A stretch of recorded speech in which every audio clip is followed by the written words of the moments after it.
สวัสดีค่ะเจ๊จอย CPN Car Center ค่ะสาขา1เมเจอร์ค่ะ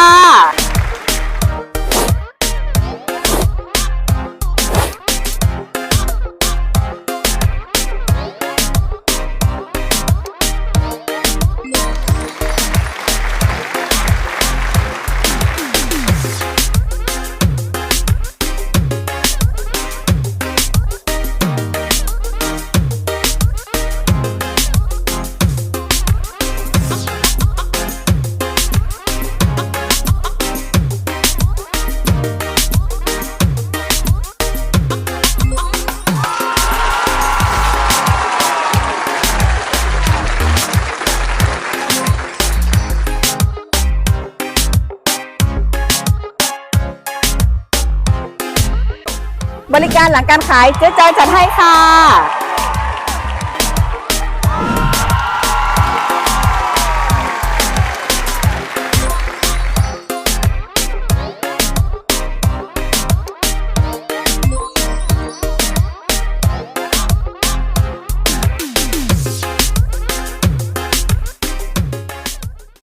เจ๊จอยสาขา2หน้าวัดกุมารค่ะ